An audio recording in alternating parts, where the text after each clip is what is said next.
Hello and welcome to Tech Deals Laptop Graphics Performance Comparison Battlefield 1. We're testing Battlefield 1 today on three different graphics cards on three different laptop computers.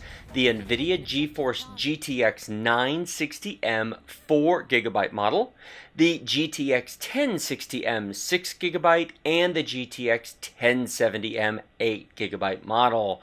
These are being tested on three different laptops. I've previously reviewed all three machines. Links to the playlists on those three computers will be in the video description below if you'd like to know more about these machines. Priced at $800, $1,200, and $1,600 respectively, this video will show you how much performance you get at three different price tiers. It also shows you, if you currently have a GTX 960M laptop, how much performance can you expect if you upgrade to a 1060M or a 1070M laptop from your existing 960M. All three computers have the same common configuration: Intel's excellent Core i7 6700 HQ processor, 4 cores, 8 threads, turbo boost up to 3.5 GHz. They all have 16 GB of RAM installed, and they're all running on a solid-state drive.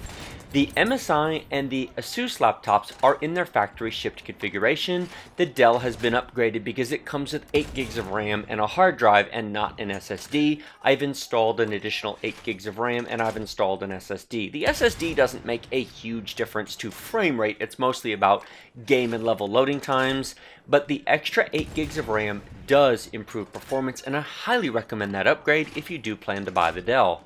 We are playing today at 1080p Full HD resolution, low detail preset on the 960M, ultra detail preset on the 1060 and 1070Ms. We have anti-aliasing turned on and VSync is turned off for all three runs. Fraps was used for the minimum, maximum, and average game performance numbers you will see at the end of this video.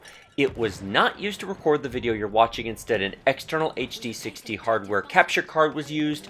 No effect on the game's performance because the video was captured on another machine. The numbers in green at the top left corner of the screen are from MSI Afterburner, a free program you can download from MSI for real-time information on the performance of your machine. I'll be talking about those numbers in each segment of the video, showing you the differences between these cards in real time. One of the first things that I want to show you is a side-by-side shot of the low detail and ultra detail presets. On the left-hand side of the screen is the GTX 960M at low detail, and on the right-hand side of the screen is the GTX 1060M at ultra detail. Take a look at the performance. Both cards are running between 75 and 85 frames per second in most situations, but the detail level is completely different. The 960M is set to minimum, the 1060M is set to maximum. The other big difference is VRAM usage. 1.6 gigabytes on the 960 versus 3.4 on the 1060. Again, detail settings. CPU usage, the GPU usage, main system RAM usage is all very similar. It all comes down to detail. Now, of course, you can set the 960M to ultra detail, but then performance is terrible. It's a slideshow. It's virtually unplayable. I thought about showing that, but at the end of the day, what I want to show you is what is playable, not what is not playable. So can you play Battlefield 1 on a GTX 960M? Yes, you can. You just have to do so at low detail to get good performance. Could you play on a GTX 960M 2GB model? Yes, you could. We're only using 1.6 gigabytes. There are 2GB models of the 960M. If you're watching this video asking yourself, should I upgrade my existing laptop? If you already own a 960M and you ask, will a 1060 or a 1070 do anything for me? Well, that's one of the reasons why this video exists. Yes, it will. It will let you set ultra detail instead of low for the same performance. Now, if you're happy with low detail, if what you're watching right now is good enough, then your current laptop is fine. There's probably no need to upgrade. But if you want to be able to play games for the next 3 years at high detail or better, well, then it might be time to upgrade. The 1060M is a lot faster than the 960. Couple of key things that I want to point out. This $800 Dell laptop comes with 8 gigabytes of RAM. Now I've upgraded it to 16. We are currently using 8.6 gigabytes of system RAM. Would Battlefield 1 run on 8 gigabytes on the factory default configuration of this machine? Yes, it would. Would the frame rates be similar? The average frame rate would be similar. You might lose a couple of frames per second, but it would still appear to be totally playable, at least according to the average frame rates. What would suffer are minimum frame rates and overall smoothness. Level load time would take longer, transitions would take longer, and there would be a little bit more stutter because the computer has to use virtual memory. It has to use your hard drive to substitute for lack of system memory. No storage, not even solid state drive storage, is remotely as fast as your main system RAM is.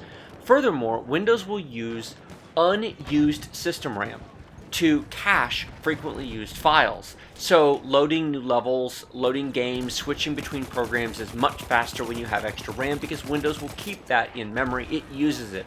Just because this says 8.7 gigabytes allocated does not mean it's not actually using all 16 gigs. It just doesn't say it here because it's cached. CPU performance. Do we need an i7 or would an i5 be enough? An i5 is enough. Again, the difference is the i7 gives you smoother overall performance. Take a look at our CPU usage. 50% usage on an i7 processor means that we're using all 4 real processing cores. Anytime you see that CPU usage go above 50%, that means that we're using our additional threads. We're using our hyper-threading. An i7 is not required, it just makes it smoother overall. So that was the 960M. Let's take a look at the 1060M and what we get when we turn it up to ultra detail. Spoiler alert, performance is very similar, you just have a much prettier world environment. You just can't run ultra detail on the lower end card. Now, what happens to performance if you turn detail from ultra down to high or medium on the 1060M? Well, you get more frame rate, of course, but only to a point. Because at some point, the CPU becomes a limit. If you were to turn the detail from ultra to low on the 1060, you would not double your performance because you also need a better CPU. And because we're on a laptop and you already have the best CPU there basically is, this is what you've got. But that's 90 frames per second. That's really hard to beat. And we're only on the 1060. Wait till we get to the 1070. CPU usage again is above 50%, so we are into hyper-threading. Temperatures are fine in the mid-70s. Yes, it's warm, but it's a laptop, that's pretty normal. And our VRAM use is in the mid-3.5 gigabyte range. Now, if you are thinking, should I upgrade from a 960M to a 1060? Well, that's a personal choice based upon performance and whether or not you're happy with your current laptop. If you do not currently own a 960, would I buy one? Not really. There are a few cases where somebody should consider a 960M, few of them gamers. Now, if you're a gamer and all you care about playing is Overwatch and Counter-Strike Global Offensive, then actually a 960M is all you need. You don't have to spend the money for a 1060. However, if you want to play Grand Theft Auto 5, Battlefield 1, Rise of the Tomb Raider, Hitman, Doom, yes, all those games will play on a 960M, but you are heavily compromised on detail. And most importantly, if you want your laptop to last longer than 1 year, when you get into 2018, it really isn't going to cut it on new and current games. In fact, there may be games in 2017 that it won't run. Everything we're playing here was released in 2016. With the 1060, you are not going to have that problem. You're going to get a couple of years of good use out of this machine before an upgrade is required. Price difference? $1,200 versus $800. You're paying 50% more, but actually you're not. You really aren't. And I'll cover this in more detail in the side-by-side comparison videos when I put these laptops on the desk. But the Dell for $800 does not include 16 gigs of RAM, and it does not include a solid-state drive. The minute you put the RAM in and a solid-state drive in, some of that price difference goes away. The MSI machine comes with both the hard drive and a solid-state drive. Now, it actually comes with 12 gigs for $1,200. There's a higher-end model that has 16, which is what I'm running. The only real difference is the size of the SSD and the size of the RAM. But 12 gigabytes would be enough for this game. And I think throughout 2017, 12 gigs will be enough. So I would recommend the 12 gigabyte model of the MSI, which is linked in the video description below. So this has been the 1060 with 6 gigabytes of VRAM at 1080p at ultra detail. Nice kill there, but hang on, there's a funny moment, then we'll switch. Wait for it, and boom! I didn't even know that was possible. Killed by debris. The building fell on me. That was funny. Alright, GTX 1070M on the Asus Republic of Gamers Strix $1,600 laptop computer, ultra detail 1080p. Several issues to address. Number one, if we're way over 60 frames per second on a 1060, why would we even consider the 1070, especially at 1080p? What purpose does this serve? Well, it serves a couple of purposes. First of all, Battlefield 1 came out in 2016. What game's going to come out at the end of 2017? Is it still going to run at ultra detail on a 1060? It might not, it depends on the game. What about into 2018? Are you buying this laptop for a year, 2 years, 3 years? The GTX 1070 is about 50 to 60% faster than the 1060. As games advance, as the graphics get more detailed, you're buying yourself additional time that you can run at ultra detail before you have to start scaling the details back. Personal preference, but that's primarily what you're buying at the beginning of 2017 with a 1070, is that future proofing. I don't like the term future proofing, but that is what you're buying. There are, however, differences between the laptops besides just the graphics chip. There's $400 price difference, $1,200 to $1,600. However, the Asus Republic of Gamers laptop has a G-Sync screen, so it has variable frame rate technology for a smoother overall gaming experience. The MSI does not. It comes with 16 gigabytes of RAM and a 256 gigabyte solid state drive versus the 12 gigabytes RAM and 128 gig solid state drive in the MSI Apache Pro. Now you can get the MSI Apache Pro in a version with 16 gigs and a 256 gig SSD, and that's actually what I have, but it costs more.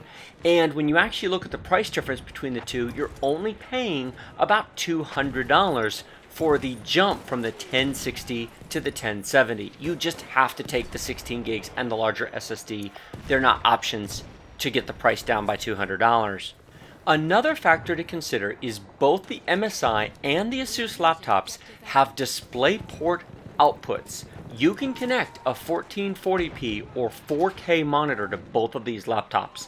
You don't have to play games such as Battlefield 1 at 1080p. You do on their screens. The actual laptop screen is a 1080p screen. And at the 15.6 inch size, 1080p in my opinion is plenty. However, if you want to hook up a 1440p or 4K monitor, you will definitely want the 1070. The extra performance will be well worth it at the higher resolutions. Either way, they're all very nice laptops. I have thoroughly enjoyed gaming on all of them. The games are fun either way. Victory! Let's take a look at the results.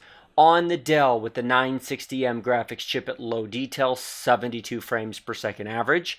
On the MSI with the GTX 1060, 80 frames per second average. And on the Asus Republic of Gamers with the 1070, 89 frames per second average.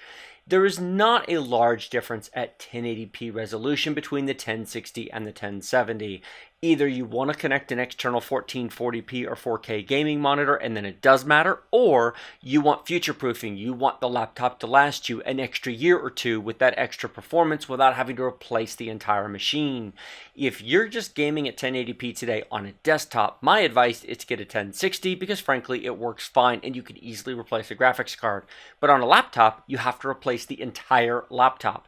$1,200 for the MSI, $1,600 for the Asus, but it comes with more RAM, a solid-state drive, G-Sync technology in the screen, and a much faster graphics card with more VRAM. If you've got the extra $400, I think it's well worth the money to buy yourself an extra year or two of use before it's time to replace. Like this video if you liked it, share it with your friends if you loved it. Remember to subscribe to my channel using the big huge red button directly below this video, questions and comments below the video, and take a look at the video description. Links to everything mentioned, links to my playlist on these videos, links to Amazon and Newegg for all three of these laptops will be down in the video description below. If you found my video useful and helpful to you in any way, use my links. I would be greatly appreciative. Thanks for watching. I'll see you next time.